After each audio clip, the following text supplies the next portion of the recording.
Bugun ajoyib mazali gul karam tayyorlaymiz. Azizlarim, bu gul karamni umuman o'zim birinchi marta tayyorlashim. Oldin tayyorlab ko'rmaganman. Oldin gul karamni qaynatib, tuxumga bulab, undan keyin pishirardim. Bunda esa sal boshqacharoq usulda pishiramiz. Buni albatta tayyorlab ko'ring. Meni o'zim ham birinchi marta tayyorlashim. 2 dona tuxumga 2 qoshiq un, undan keyin suv solib, bularni yaxshilab aralashtiramizda. Aralashtirganimizdan keyin gulkaramlarni qaynatib olganimizdan keyin men bo'laklarga bo'lib qaynatib olaman. Bo'laklarga bo'lib qaynatib olganimizdan keyin albatta bunga e'tibor qiling. Ba'zi bir gulkaram qattiq, ba'zi gulkaram yumshoq bo'ladi.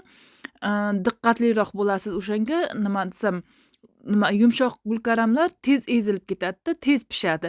Shuning uchun gulkaramni qaynatayotgan vaqtingiz sal diqqatliroq bo'lasiz azizlarim. Shunaqa qilib mana unlarimni aralashtirib, tuxumga solib aralashtirib oldim. Buni ichiga tuz ham soldim. Tuz solishni unutmang. Albatta tuz solasiz. Men talqonni ichiga pripravalar ham soldim. Buni talqonga bo'laymiz. Uyingizda qanaqa talqon bo'lsa farqi yo'q. Men o'zim qo'lda talqon tayyorlayman. Qotgan nonlarni hammasini xolodilnikka tiqib qo'yaveraman. Misol uchun nonlarim uyda eskirib qolmaydi. Eskirib qolganini xolodilnikka tiqib qo'yaveramanda, panglab ketmasdan, yomon bo'lib ketmasdan. Keyin u yig'ilib qolgandan keyin ularni duxovkaga solib qotirib, keyin o'zim talqon tayyorladim. Azizlarim, bu talqonni o'zim qo'llarim bilan tayyorlaganman. Buni ichida pripravalar, qalampir bor. Men o'zim achchiq yaxshi ko'rganim uchun har doim pripravani ichiga murch solaman. Bu gulkaramlarim mana shuncha bo'laklarga bo'lib men qaynatib olganman. Bunaqa qilib qaynatsangiz tezroq pishadi. Endi bularni hammasini ana shu tuxumli massamizga bulab talqonga bulaymizda, bularni yog'da qovurib olamiz. Bu judayam ajoyib chiqar ekan. Xuddi men buni nimaga o'xshatdim bilasizlarmi? KFC bo'ladi-ku, tuxumga KFCni ham xullas kalom shunaqa narsalarga bulab pishiradi tovuqni go'shtidan. O'shanga judayam o'xshatdim. Judayam mazali chiqdi. Buni ham ta'mi o'zgacha, tuxumlisini ham ta'mi o'zgacha. Buni albatta tayyorlab ko'ringlar. Men tayyorlab ko'rdimda, keyin bir tayyorlab dugonamni chaqirdim. U dugonam ham yeb ko'rib mazali chiqibdi deb maqtab qoldi. Buni ham o'zgacha ta'mi bor.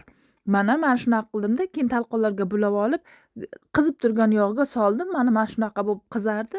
Tez pishar ekan, lekin juda ham tez pishdi. Qizartirib oldimda, o'tirib maza qilib yedik. Buni yoniga albatta men kartoshka, undan keyin tayyorladim? Sous tayyorladim. O'zim pomidordan tayyorlangan sousni judayam yaxshi ko'raman. Ichiga sarimsoqlarni solib tayyorlasangiz qanaqa mazali chiqadi. Mana tayyor bo'ldi gulkaramlarim. Mayda cho'dalarni ham pishirib tashladim. Mana judayam ajoyib, judayam mazali bo'ldi. Xuddi KFC qanday mazali bo'lsa, bu ana shunday mazali bo'ldi. Buni bitta yomon tomoni semirtiradi odamni.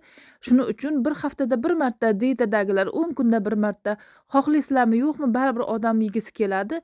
Tayyorlasalaring yaxshi bo'ladi. Kartoshkalarim, mana kartoshkalarni oldimda 4 ga bo'lib oldim. Bu kartoshkani qovurishni menga opam o'rgatgan, judayam mazali chiqadi.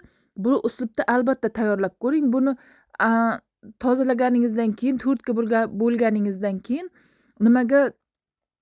tuz sepasizda, suvda o'yitib qo'yasiz bir 20 daqiqa. Undan keyin kartoshkalaringiz mazali bo'lib chiqadi. U orada ivib turgan payti suvda siz pomidorlarni olasizda, qirg'ichdan chiqarib, nechta xohlasangiz qirg'ichdan chiqarasizda, keyin ustiga xohlagan pripravalaringizni solasiz, tuz solasiz, mana achchiq murch solasiz.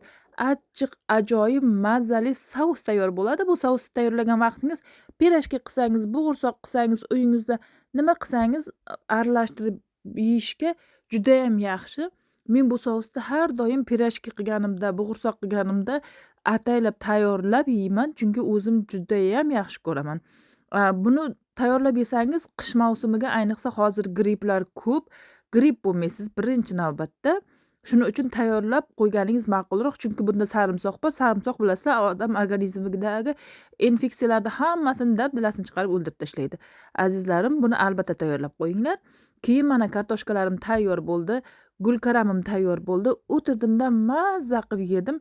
Kartoshkani tayyorlayotgan vaqtini aytayotgan edim. Buni 4 ga bo'lasizda kartoshkani, qizib turgan yog'ga shundoq solasiz, qizargan, endi qizarib boshlagan vaqtda tagini past qilib qozon qopqog'ini yopib qo'yasiz. U sekin pishadi. Judayam ajoyib, judayam mazali bo'ladi. Uning uchun albatta 10 daqiqa vaqtingiz bo'lsa 10 daqiqa, 20 daqiqa vaqtingiz bo'lsa 20 daqiqa sho'r suvda ivitib qo'ying. Tuzli suvda ivitib qo'ying. Tuzlarni o'ziga tortib oladida kartoshka. Keyin judayam mazali bo'ladi. Agar tuzi yo'q bo'lsa, bilasizlar, o'zlaring ham mazasi unaqa yaxshi bo'lmaydi. Mana gulkaramlarimni qaranglar, bitta vilka bilan nima qilgandan kesildi, judayam mazali chiqdi.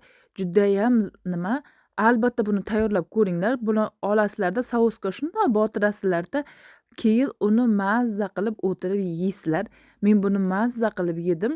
Keyin diyetadagilarga bitta narsa, ko'proq chaynab yeyilgan taom odamni semirtirmas ekan.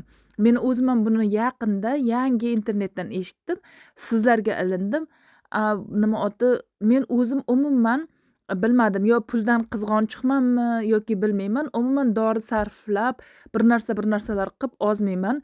Umuman hech qachon biron marta kokteyl, choy sotib olib ozish uchun unaqa narsa sotib olib harakat qilmaganman. Lekin har doim hamma narsa yeyman. Oz yeyishga, nonda oz yeyishga harakat qilaman. Azizlarim, xullas kalom, ana taomlarimiz tayyor bo'ldi. Videom sizlarga yoqqan bo'lsa, like bosib, menga obuna bo'lishni umuman unutmanglar. Sog' salomat bo'lasizlar. Keyingi videolarimda ko'rishguncha hammalaring Allohimga omonatlar. Endi men mazza qilib taomlarimni yeyin, kofilarimni ichayin. Bugun oqshom kino ko'raman. Shunaqa gaplar azizlarim. Sog' salomat bo'linglar. Keyingi videolarimda ko'rishguncha Allohimga omonatsizlar. Men hozir Turkiyadaman. Bilmaganlar uchun buni videoning oxirida aytib qo'yapman. Bilganlar bu gapni eshitaverib joniga tegib ketgan. Nima oti, shuning uchun turk kofesini ichyapman. Turk qahvasi, ya'ni.